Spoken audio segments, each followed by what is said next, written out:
നമസ്കാരം, ഞാൻ ശ്രുതിനിധി. ശ്രുതിസ് കുക്കറിയുടെ മറ്റൊരു വീഡിയോയിലേക്ക് നിങ്ങൾക്ക് എന്നത്തെയും പോലെ ഒരിക്കൽ കൂടി സ്വാഗതം. നമ്മൾ നല്ല ഹെൽത്തി ആയിട്ടുള്ള ഒരു കഞ്ഞിയായിട്ടാണ് വന്നിരിക്കുന്നത്. നമുക്ക് മരുന്ന് കഞ്ഞിന്നോ അല്ലെങ്കിൽ കർക്കിടക മാസത്തിൽ കഴിക്കാൻ പറ്റുന്ന കർക്കിടക കഞ്ഞിന്നോ അല്ലെങ്കിൽ ഉലുവ കഞ്ഞിന്നൊക്കെ വിളിക്കാൻ പറ്റുന്ന നല്ലൊരു കഞ്ഞിയായിട്ടാണ് വന്നിരിക്കുന്നത്. ഇത് സാധാരണ കഞ്ഞി ഉണ്ടാക്കണ പോലെ കുറേ മരുന്നുകൾ പുറത്തുനിന്ന് വാങ്ങിച്ചിട്ടൊന്നല്ല കേട്ടോ നമ്മൾ ചെയ്യുന്നത്. നമുക്ക് വീട്ടിൽ തന്നെയുള്ള സാധനങ്ങളൊക്കെ വെച്ചിട്ട് എളുപ്പത്തിൽ തന്നെ ഉണ്ടാക്കാൻ പറ്റുന്ന ഒരു കഞ്ഞിയായിട്ടാണ് നമ്മളിന്ന് കാണിക്കുന്നത്. അപ്പോൾ ആ സാധനങ്ങളുടെ ഗുണങ്ങൾ എന്തൊക്കെയാണെന്നുള്ളതൊക്കെ ഞാൻ ഡീറ്റെയിൽ ആയിട്ട് ഡിസ്ക്രിപ്ഷൻ ബോക്സിൽ കൊടുക്കുന്നുണ്ട്. അപ്പോൾ ഈ വീഡിയോയിൽ ഞാനത് പറഞ്ഞിട്ട് കൂടുതൽ ലെങ്തി ആക്കണില്ല എന്ന് വിചാരിച്ചിട്ട് കേട്ടോ അത് താഴെ കൊടുത്ത് വെക്കുന്നത്. അപ്പോൾ അറിയുന്ന ആഗ്രഹമുള്ളവരാണെങ്കിൽ അതൊക്കെ ഒന്ന് പോയി നോക്കണേ. പിന്നെ ഇത് 4 പേർക്ക് കഴിക്കാനുള്ളൊരു കഞ്ഞിയായിട്ടാണ് നമ്മൾ ഉണ്ടാക്കുന്നത്. അപ്പോൾ നമുക്കിത് എങ്ങനെ ഉണ്ടാക്കാൻ നോക്കാം, വീഡിയോയിലോട്ട് പോകാം. അപ്പോൾ എല്ലാവരും വീട്ടിലുള്ള കുറച്ച് ഉലുവയാണ് നമ്മൾ ആദ്യം തന്നെ ഇതിലേക്കായിട്ട് എടുത്ത് വെച്ചിരിക്കുന്നത്. ഇതൊരു 2 ടേബിൾ സ്പൂൺ നമ്മളിപ്പോൾ എടുത്തിട്ടുണ്ട്. ഇത് കഴുകി ഉണക്കി വെച്ചിട്ടുള്ള ഉലുവയാട്ടോ, അതുകൊണ്ട് കഴുകി എടുക്കണില്ല. നിങ്ങൾ കഴുകാത്ത ഉലുവ ഉപയോഗിക്കുന്നത് വെച്ച് കഴിഞ്ഞാൽ ഇപ്പോൾ കഴുകിയിട്ട് ഇതിപ്പോൾ റെഡിയാക്കി വെക്കുക. ഇനി ഇതിലേക്കായിട്ട് ഒരു 2 ടേബിൾ സ്പൂൺ തന്നെ ചെറുപയറാണ് എടുത്തിരിക്കുന്നത്. ഇതിപ്പോൾ കഴുകി റെഡിയാക്കി വെച്ചോക്കാണ്. പിന്നെ നമുക്ക് ഇതിലേക്കായിട്ട് വേണ്ടത് ആശാളി എന്ന് പറയുന്ന ഈ ഒരു മരുന്നാണ്. അപ്പോൾ ഇത് ഓപ്ഷനിലാണ്, നിങ്ങളുടെ കയ്യിൽ ഉണ്ടെങ്കിൽ എടുക്കുക, ഇല്ലെങ്കിലും കുഴപ്പമൊന്നുമില്ല. ഇപ്പോൾ കർക്കിടക മാസം ആയതുകൊണ്ട് തന്നെ ഇത് പലചരക്ക് കടയിലും പിന്നെ സൂപ്പർ മാർക്കറ്റിലൊക്കെ കിട്ടുന്നുണ്ട് കേട്ടോ. ഞാനിത് സൂപ്പർ മാർക്കറ്റിൽ നിന്ന് വാങ്ങിച്ചതാണ്. അപ്പോൾ നിങ്ങൾ ഉണ്ടെങ്കിൽ എടുക്കാൻ നോക്കുക. ഇതൊരു 1/2 ടേബിൾ സ്പൂൺ എടുത്താൽ മതി. അപ്പോൾ ഈ 3 സംഭവങ്ങളും, അതായത് ഈ ഉലുവ, ചെറുപയർ, ആശാളി, ഇതൊക്കെ കൂടിയിട്ട് നമ്മൾ കുറച്ച് നേരം മുന്നേ ഒന്ന് വെള്ളത്തിലിട്ട് വെക്കണം. അപ്പോൾ അതായത് നമ്മളിപ്പോൾ വൈകിട്ടാണ് ഈ കഞ്ഞി കുടിക്കുന്നത് വെച്ചാൽ കാലത്ത് തന്നെ ഇതൊന്ന് 3 കൂടി വെള്ളത്തിലിട്ട് വെക്കുക. അതല്ലെങ്കിൽ നിങ്ങൾ കാലത്തോടെയാണ് കഞ്ഞി കുടിക്കുന്നത് വെച്ച് കഴിഞ്ഞാൽ തലേ ദിവസം ഒന്ന് വെള്ളത്തിലിട്ട് വെക്കുക. അപ്പോൾ ഇതെല്ലാത്തിലും കുറച്ച് വെള്ളം ഒഴിച്ച് കൊടുക്കുന്നുണ്ട്. ഇത് മുങ്ങിക്കിടക്കണ അത്ര രീതിയിൽ ഇങ്ങനെ വെള്ളം ഒഴിച്ച് കൊടുത്തിട്ട് ഇതൊന്ന് കുറച്ച് നേരം ഒന്ന് മാറ്റി വെക്കുന്നുണ്ട് നമ്മളത്. അപ്പോൾ ഞാനിത് വൈകിട്ടാണ് ഉണ്ടാക്കുന്നത്, അതുകൊണ്ട് തന്നെ കാലത്ത് തന്നെ വെള്ളത്തിലിട്ട് വെക്കുന്നുണ്ട്. അപ്പോൾ ഇങ്ങനെ വെള്ളത്തിലിട്ട് വെച്ചില്ലെങ്കിൽ കുഴപ്പമൊന്നുമില്ല. പക്ഷേ നമ്മൾ ഇത് കുക്കറിലാണ് വേവിച്ചെടുക്കുന്നത്. അപ്പോൾ കുക്കറിൽ കൂടുതൽ വിസിലടിക്കേണ്ടി വരും ഈ ഉലുവയൊക്കെ ഒന്ന് വെന്ത് വരാനായിട്ട്. അതുകൊണ്ടാണ് നമ്മൾ കുറച്ച് നേരം മുന്നേ വെള്ളത്തിൽ കുതിർത്തി കഴിഞ്ഞാൽ നമുക്കിത് 1-2 വിസിലിനുള്ളിൽ നന്നായിട്ട് ഈസി ആയിട്ട് തന്നെ വേവിച്ചെടുക്കാൻ പറ്റും. അപ്പോൾ അങ്ങനെ വൈകുന്നേരം ആയപ്പോഴേക്കും ഇതൊക്കെ കുതിർന്ന് വന്നിട്ടുണ്ട്. അപ്പോൾ ഉലുവയൊക്കെ നമ്മൾ കാലത്തിട്ടേക്കാളും കുറച്ചും കൂടി വലുതായി അളവ് കൂടുതലുള്ള പോലെ ഇപ്പോൾ തോന്നിക്കുന്നില്ലേ. അപ്പോൾ അങ്ങനെ ഇതൊക്കെ റെഡി ആയിട്ടുണ്ട്. അപ്പോൾ ആശാളിയൊക്കെ ഇത്ര നേരത്തോടെ തന്നെ നമ്മൾ വെള്ളത്തിലിടണമെന്നൊന്നുമില്ല കേട്ടോ. അത് ഇട്ട് കുറച്ച് നേരത്തിനുള്ളിൽ തന്നെ ഇത് പെട്ടെന്ന് ഇങ്ങനെ ആയി കിട്ടുന്ന ഒരു സംഭവമാണ്. അപ്പോൾ ഞാനിപ്പോൾ വെള്ളത്തിലിട്ട് വെക്കുന്നതുകൊണ്ട്, അതായത് ഇപ്പോൾ ചെറുപയറും ഉലുവയൊക്കെ ഇപ്പോൾ വെള്ളത്തിലിട്ട് വെച്ചുകൊണ്ട് തന്നെ ആ സമയത്ത് തന്നെ ആശാളി ഇട്ട് വെച്ചു എന്ന് മാത്രം. അപ്പോൾ പിന്നെ നമ്മൾ ഇതിലേക്കായിട്ട് എടുത്തിരിക്കുന്നത് പച്ചരിയാണ്. നമ്മളിപ്പോൾ റേഷൻ കടയിൽ നിന്ന് കിട്ടിയിട്ടുള്ള പച്ചരിയാണ് എടുത്തിരിക്കുന്നത്. അപ്പോൾ ഈ അരി എടുക്കുകയാണെങ്കിൽ സാധാരണയായിട്ട് ഇതിൽ ചിലപ്പോൾ കല്ലോ ഉച്ചോ അങ്ങനെ എന്തെങ്കിലുമൊക്കെ കാണാറുണ്ട്. അപ്പോൾ അങ്ങനെ എന്തെങ്കിലുമൊക്കെ ഉണ്ടെങ്കിൽ അതൊക്കെ മാറ്റിയതിന് ശേഷം വേണം ഇതിലേക്കായിട്ട് എടുക്കാനായിട്ട്. അപ്പോൾ ഇപ്രാവശ്യം കിട്ടിയില്ല, അരിയിൽ കല്ലൊന്നും ഇല്ലാത്ത കാരണം അങ്ങനെയൊന്നും കുഴപ്പമുണ്ടായിരുന്നില്ല. അപ്പോൾ ഞാൻ ഇതൊരു 1/2 കപ്പോളാണ് എടുത്തിരിക്കുന്നത്. അപ്പോൾ ഇനി ഇത് നന്നായിട്ടൊന്ന് കഴുകിയെടുക്കണം. അപ്പോൾ നിങ്ങൾക്ക് വേണമെങ്കിൽ ഈ പച്ചരിക്ക് പകരം ഉണക്കല്ലരിയോ അല്ലെങ്കിൽ ഞവരരിയോ ഏത് വേണമെങ്കിലും എടുക്കാം. ഞവരരിയൊക്കെ ആണെങ്കിൽ കൂടുതൽ ഗുണമുള്ളതാണ്.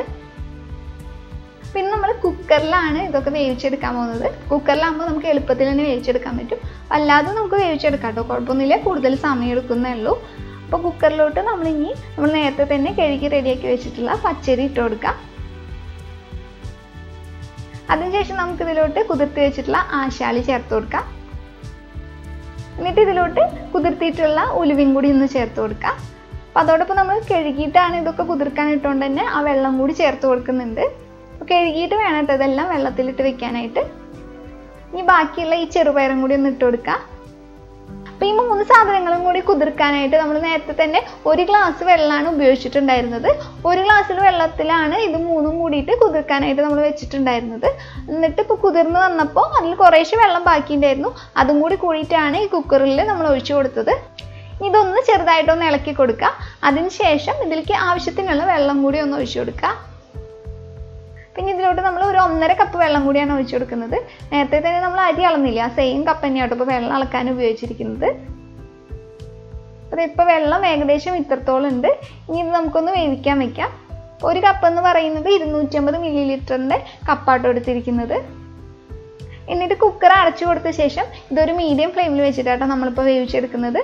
അപ്പോൾ മീഡിയം ഫ്ലെയിമിൽ വെച്ചിട്ട് നിങ്ങളുടെ കുക്കറിനനുസരിച്ചിട്ട് 1-2 വിസിലെടുക്കുക. അപ്പോൾ ഞാനിവിടെ ഒരു 2 വിസിൽ കഴിഞ്ഞിട്ടാണ് ഓഫ് ചെയ്തപ്പോൾ കറക്റ്റൊക്കെ എനിക്ക് വെന്ത് കിട്ടിയിട്ടുണ്ടായിരുന്നു. പച്ചരി ആയതുകൊണ്ട് തന്നെ നമുക്ക് പെട്ടെന്ന് തന്നെ വെന്ത് കിട്ടും. നിങ്ങൾ മറ്റേതെങ്കിലും അരിയാണ് ഉപയോഗിക്കുന്നത് വെച്ച് കഴിഞ്ഞാൽ കൂടുതൽ നേരം വേവിച്ചെടുക്കേണ്ടി വരും. അപ്പോൾ വേണമെങ്കിൽ കുറച്ച് നേരം വെള്ളത്തിലൊക്കെ ഇട്ട് കുതിർത്തതിന് ശേഷം വെക്കുന്നതായിരിക്കും നല്ലത്. പച്ചരി ആകുമ്പോൾ അങ്ങനെ കുഴപ്പമൊന്നുമില്ല. അപ്പോൾ ഈ കുക്കർ അടച്ചു കൊടുക്കുന്ന ഈ സമയത്ത് നമ്മൾ വിസിൽ വെച്ചിട്ടില്ല കേട്ടോ. ഇതിൽ നിന്ന് ആവി വരുന്ന സമയത്താണ് നമ്മൾ ഇനി വിസിൽ വയ്ക്കുന്നത്. അപ്പോൾ ഈ കഞ്ഞിയിലേക്കുള്ള സാധനങ്ങളൊക്കെ കുക്കറിൽ വേണ സമയം കൊണ്ട് നമുക്ക് ഇതിലേക്ക് ആവശ്യമായിട്ടുള്ള നാളികേരം ഒന്ന് അരച്ചെടുക്കാം. അപ്പോൾ അതിനായിട്ട് നമ്മളിവിടെ ഒരു 4 ടേബിൾ സ്പൂൺ നാളികേരം എടുത്തിട്ടുണ്ട്. അതായത് ഒരു 1/4 കപ്പ് നാളികേരം. എന്നിട്ട് ഇതിലോട്ട് ഒരു 1/4 ടീസ്പൂൺ ജീരകം ഇട്ട് കൊടുക്കുന്നുണ്ട്. ഒരു 1/4 ടീസ്പൂൺ കടുകും കൂടി നമ്മളിതിൽ ചേർത്ത് കൊടുക്കുന്നുണ്ട്. എന്നിട്ട് ഇതിലോട്ട് ഒരു 1/4 കപ്പ് വെള്ളം കൂടി ഒഴിച്ചിട്ട് ഇത് നന്നായിട്ട് നമുക്കൊന്ന് അരച്ചെടുത്ത് കൊണ്ടുവരാം. അങ്ങനെ കുക്കറിൽ 2 വിസിലടിച്ച ശേഷം ഇതിൽ ഫുൾ പ്രഷർ മാറാനായിട്ട് ഇതൊന്ന് മാറ്റി വെച്ചിട്ടുണ്ടായിരുന്നു. ഇപ്പോൾ എല്ലാ പ്രഷറും ഇതിൽ മാറിയിട്ടുണ്ട്. അപ്പോൾ ഈ സമയത്ത് തന്നെ നമുക്കിത് തുറന്ന് നോക്കാം. അപ്പോൾ ഈ സമയത്ത് എല്ലാം നന്നായിട്ട് വെന്തിട്ടുണ്ട്. അരിയും പിന്നെ ഉലുവയും ഒക്കെ വെന്തിട്ടുണ്ട്. ഇതിലൊരു തുള്ളി വെള്ളം പോലും ബാക്കി ഉണ്ടായിരുന്നില്ല കേട്ടോ. അപ്പോൾ നമ്മൾ കൂടുതൽ വെള്ളം ഒഴിക്കുകയാണെങ്കിൽ പുറത്തേക്കൊക്കെ നന്നായിട്ട് ചൂറ്റി പോവും. അപ്പോൾ നമ്മൾ ആവശ്യത്തിന് വെള്ളം ഒഴിച്ചിട്ട് മാത്രം ഇത് വേവിച്ചെടുത്താൽ മതിയാവും. എന്നിട്ട് നമ്മൾ ഈ സമയത്ത് നമ്മൾ തേങ്ങ അരച്ച് വെച്ചിട്ടുള്ള കൂട്ടില്ലേ, അതും കൂടി ഇതിലേക്ക് ചേർത്ത് കൊടുക്കുക. ഈ മിക്സിയുടെ ബൗളിൽ തേങ്ങ അരച്ചത് കുറച്ചും കൂടി ഉണ്ടായിരുന്നു. അതും കൂടി കിട്ടാനായിട്ട് ഞാൻ അതിൽ കുറച്ച് വെള്ളം കൂടി ഒഴിച്ചിട്ട് ഇതിലേക്ക് ഒഴിച്ചു കൊടുക്കുകയാണ്. അങ്ങനെ നമ്മളിപ്പോൾ ഇതിലേക്കായിട്ട് ഒരു 2 കപ്പ് വെള്ളം ഒഴിച്ചു കൊടുത്തിട്ടുണ്ട്. നിങ്ങളുടെ കഞ്ഞി നിങ്ങൾക്ക് എത്രത്തോളം ലൂസായിട്ടാണ് കുടിക്കാൻ ആഗ്രഹം എന്ന് വെച്ച് കഴിഞ്ഞാൽ അതിനനുസരിച്ചിട്ട് വെള്ളം ഒഴിച്ചു കൊടുക്കുക. വെള്ളം ഒഴിച്ചു കൊടുക്കുമ്പോൾ നല്ല ചൂട് വെള്ളം, അതായത് തിളപ്പിച്ച വെള്ളം തന്നെ ഒഴിച്ചു കൊടുക്കാൻ നോക്കുക. പച്ചവെള്ളം ഒഴിച്ചു കൊടുക്കാണ്ടിരിക്കാൻ നോക്കുക. അപ്പോൾ നമ്മൾ ഇതിലോട്ട് ആവശ്യത്തിന് വെള്ളം ഒഴിച്ചു കൊടുത്തിട്ട് ഇതൊന്ന് തിളയ്ക്കാനായിട്ടൊന്ന് വെയിറ്റ് ചെയ്യുക. ഇതൊന്ന് തിളച്ച് കഴിഞ്ഞാൽ ഇതിങ്ങനെ തിളയ്ക്കാൻ തുടങ്ങിയിട്ട് ഒരു 2 മിനിറ്റോളം നമ്മളിങ്ങനെ തന്നെ തിളപ്പിച്ചെടുക്കുക. അപ്പോൾ തിള വന്നതിന് ശേഷം ഒരു 2 മിനിറ്റ് തിളപ്പിച്ചിട്ട് വേണം നമ്മളിത് ഓഫ് ചെയ്യാനായിട്ട്. അങ്ങനെ 2 മിനിറ്റ് കഴിഞ്ഞപ്പോൾ നമ്മളിത് ഓഫ് ചെയ്ത് കൊടുത്തിട്ടുണ്ട്. അപ്പോൾ ഈ ഒരു കട്ടിയിലായിട്ട് ഇരിക്കുന്നത്. അപ്പോൾ കട്ടിയൊക്കെ നിങ്ങളുടെ ഇഷ്ടത്തിനനുസരിച്ചിട്ട് എങ്ങനെയാണെങ്കിൽ തീരുമാനിക്കുക. അതായത് നിങ്ങൾക്ക് എത്രത്തോളം ലൂസിലാണ് കുടിക്കാൻ ഇഷ്ടം എന്ന് വെച്ച് കഴിഞ്ഞാൽ അതിനനുസരിച്ചിട്ട് നല്ല തിളച്ച വെള്ളം ഒഴിച്ചു കൊടുത്താൽ മതി. ഇനി ഇതിൽ നമ്മൾക്ക് ഒരു കാര്യം കൂടി ഒന്ന് ചെയ്തെടുക്കാനുണ്ട്.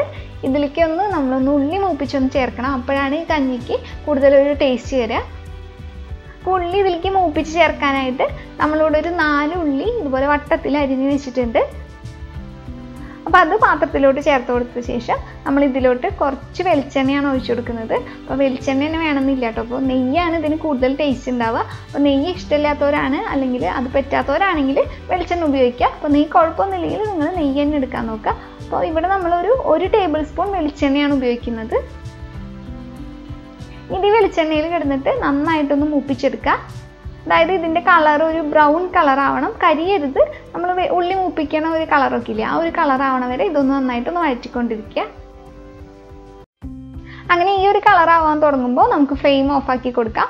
ഈ ഒരു കളറിൽ തന്നെ നമ്മൾ എടുക്കണം. അപ്പോൾ ഇത് കരിഞ്ഞു കഴിഞ്ഞാൽ വേറെ ടേസ്റ്റ് ആയിരിക്കും. അപ്പോൾ ഈ ഒരു കളറിൽ തന്നെ കറക്റ്റായിട്ട് നമുക്കൊന്ന് മൂത്ത് കിട്ടും. അപ്പോൾ ഈ ഒരു കളർ ആവാൻ തുടങ്ങുമ്പോൾ തന്നെ ഫ്ലെയിം ഓഫാക്കി കൊടുത്തിട്ട് നമ്മൾക്കിത് കഞ്ഞിയിലോട്ടൊന്ന് ഒഴിച്ചു കൊടുക്കാം. അപ്പോൾ ഇത്രയേ ഉള്ളൂ കേട്ടോ. വളരെ എളുപ്പത്തിൽ തന്നെ നമുക്ക് ഈ കഞ്ഞി ഉണ്ടാക്കാൻ പറ്റും. ഈ കഞ്ഞി മറ്റുള്ള മരുന്ന് കഞ്ഞിയുടെ പോലെ കച്ചിട്ട് അങ്ങനെ കുടിക്കാൻ പറ്റായിരിക്കും, അല്ലെങ്കിൽ മരുന്നിൻ്റെ കൂടുതൽ ചവർപ്പ് രസം അങ്ങനെയൊന്നും ഇല്ല. അല്ലാണ്ട് തന്നെ നമുക്ക് എളുപ്പത്തിൽ തന്നെ ഉണ്ടാക്കണ പോലെ തന്നെ എളുപ്പത്തിൽ തന്നെ കുടിക്കാനും പറ്റുന്ന ഒരു കഞ്ഞിയാണ്. നമ്മൾ ഇതിന് മുന്നേ ഒരു കർക്കിടക കഞ്ഞി ഇട്ടിട്ടുണ്ടായിരുന്നു, അച്ചമ്മയ്ക്ക് ഉണ്ടാക്കിയിരുന്ന രീതിയിലൊരു കഞ്ഞി. അപ്പോൾ ആ കഞ്ഞിക്ക് എന്ന് പറഞ്ഞു കഴിഞ്ഞാൽ കുറേ മരുന്നുകളൊക്കെ വേണം നമുക്ക്.